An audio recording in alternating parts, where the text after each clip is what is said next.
عندي ابطال كتير جدا من ابطال مصر في التنس تحت 8 سنين و10 سنين و9 سنين، فاللي المفروض احنا ندعم البطل الاولمبي ده.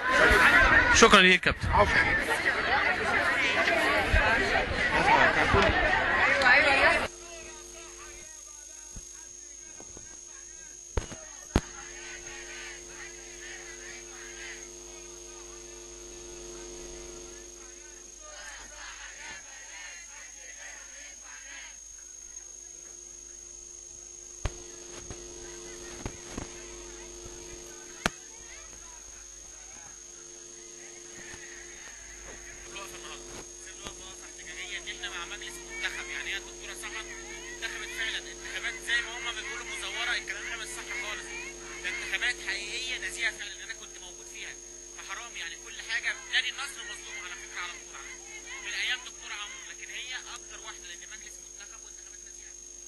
الشرعيه ومع الكلام كويس صح. تطلب ايه من سياده الوزير عامر فاروق؟ لا يبعد عن نادي النصر، نادي النصر اصلا مظلوم من زمن الزمن، يبعدوا عن نادي النصر. الانتخابات كانت نزيهه وهم كانوا موجودين وعارفين ان هي انتخابات نزيهه، بس هم مش عايزين النادي يتقدم على فكره.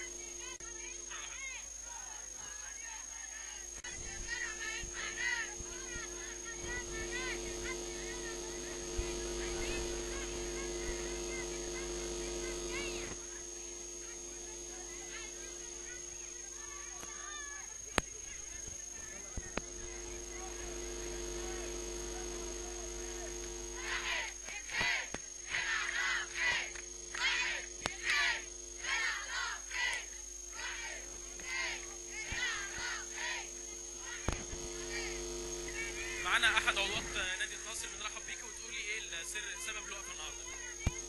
والله انا عضوه في النادي ده من حوالي 35 سنه، انا ما شفتش بصراحه استقرار زي اللي النادي موجود فيه دلوقتي، تنظيم ونظافه وانجازات في الكوره وانجازات في كل حاجه. الحقيقه الست دي ست هايله وست ممتازه وست شغاله زي الفل. الوقفه دي احنا عاملينها علشان مش كل يوم والتاني يجي لنا حد يقول لك ايه الانتخابات خلاص احنا هنحل المجلس، هنعمل مجلس جديد. هو يقول في ايه؟ هو كل واحد يعني ايه؟ الناس بتألف كل واحد بمزاجه. هناخد واحد ازاي بالتزكية؟ ازاي يجيبوا لنا رئيس نادي؟ الرئيس ده مفيش ولا واحد قصاده، ومنين تبقى انتخابات حضرتك؟ ها؟ وبعدين اصلا صيد، يعني هو لما هو معترض على ان هو بالتزكية ما خدهاش، لان مفيش حد ترشح قدامه. يا جماعة النادي لازم يبقى 3 4 5. طالب العمرو فاروق ايه؟ طالب وزير الرياضه بايه؟ اطالب وزير الرياضه واقول له حرام كده، حرام اللي احنا فيه، مش كل يوم والتاني نادي النصر. وبعدين ايه بدل حضرتك ما تحل مجلس ولا تعمل لنا مشاكل، يعني حضرتك المفروض تساعدنا على الاستقرار. دعم النادي، تعالى اتفرج شوف الست دي عملت ايه في النادي. النادي بتاعنا بقى من ارقى واحسن من الانديه اللي موجوده في مصر. العفو.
الجهه الاداريه، فالجمعيه العموميه رفضت تنعقد يوم 8 و9.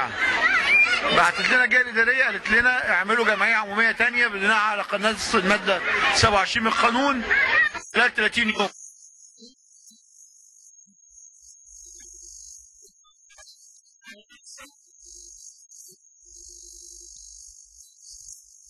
مديريه الشباب والرياضه لغوا القرار دوت وقالوا لا مفيش جمعيه عموميه، وعينوا مجلسين مجلس معينين. ما دخلوش النادي برضه لان كان الاعضاء رافضين، الاعضاء كانوا عايزين جمعيه عموميه هي اللي تجيب المجلس. جه مجلس، ففي الاخ من المرشحين رفع قضيه. جه مجلس تاني معين في اول يناير السنه اللي فاتت، والمجلس ده من ضمن اختصاصاته عقد جمعيه عموميه. تحددت الجمعيه العموميه في شهر 6 في ميعادها اللي هي كان في 24/9. اتعملت جمعيه عموميه شرعيه وقانونيه، حضرها مديريه الشباب والرياضه، حضرها الوزير العام فاروق بنفسه، وجمعيه منتهى للنظافه والامانه والنزاهه. الاخ اللي كان مرشح نفسه لما سقط بدا يدور زي ما بيقولوا في دفاتره القديمه، فلقى حكم. الحكم ده على برضه معلوماتنا القانونيه بتقول ان القانون خلال 60 يوم طالما انت ما نفذتوش فقدت شرعيته. في ألاعيب بتحصل ضد نادي النصر مش عارف لمصلحه مين. احنا النادي الاهلي ولا نادي الزمالك.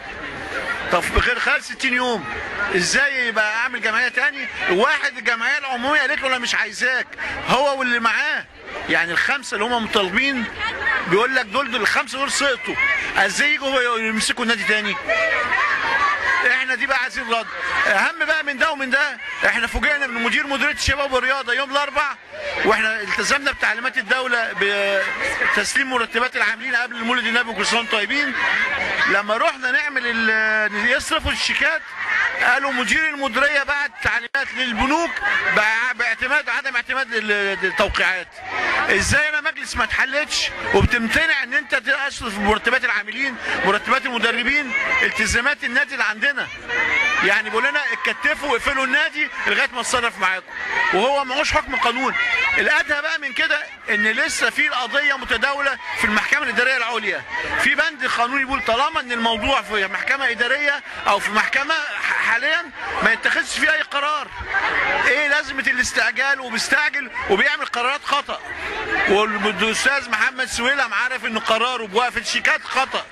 انا امبارح في موظفين من النادي بعتوا عملوا بيا فيها محضر في الاسم لان راحوا يقبضوا ما لقوش فيه مرتبات، فقال لك من النادي مسؤول النادي مدير النادي، وانا مدير النادي غصب عني انا معايا ورق ان مدير المديريه بعت للبنوك اوقفوا التعامل. يتحمل بقى هو ثوره اعضاء النادي وثوره العمال اللي هم ما اخدوش مرتباتهم. شكرا. تطالب السيد الوزير في ايه بينكم وبين نادي النصر كوزاره وكمديريه شباب والرياضه؟ بس. شكرا يا كابتن هاني. عفوا.